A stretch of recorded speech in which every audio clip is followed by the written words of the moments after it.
Nečekal jsem, že tohleto budu ještě psát, že bude se to opakovat, skončím tu za sám, že budu si přát odejít a snažit se to vzdát, ale nebude to lehce, dokud budeš sama stát, dokud budeš čekat, až k tobě někdo přijde, dokud budeš doufat, že začne nový příběh, dokud vím, že existuješ, nedokážu odejít, dokud neřekneš mi pravdu, cit nedokážu obejít. Proč si pořád myslím, že tě tohle nezajímá, ale přesto cítím, že jsem ještě neprohrál. Proč si pořád namlouvám, že zítřek bude lepší, ale každý nový ráno je pro mě pořád těžší. Tvý oči na mě koukaly, tvoje ty mi šeptaly, ať najdu v sobě odvahu a zvednu se z té podlahy.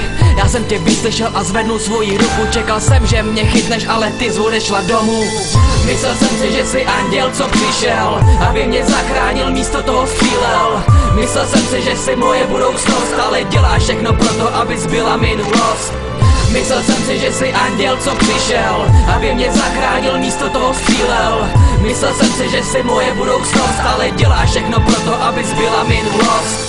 Ty jsem měl skamenělý skoro 4 roky, ale pak si přišla ty a já najednou procit. Chtěl jsem ti dát všechno, ty jsi to skoro vzala, ale na poslední chvíli si to všechno vzdala. Nedokážeš vysvětlit mi, proč to takhle končí, ale já tu budu čekat, než ztratíš se mi z očí. Asi je to karma, asi mi to všechno vrací, asi mi vrací to, že jsem měl skamenělý city. Tím jsem ubližoval lidem, který mi tu byli oporou. Teď už je pozdě a já stojím sám za oponou. Proto když jsem poznal tebe, začal jsem věřit v sebe, začal jsem si myslet, že tohle někam vede, a tak vrnul jsem se po hlavě do toho, čemu se říká láska.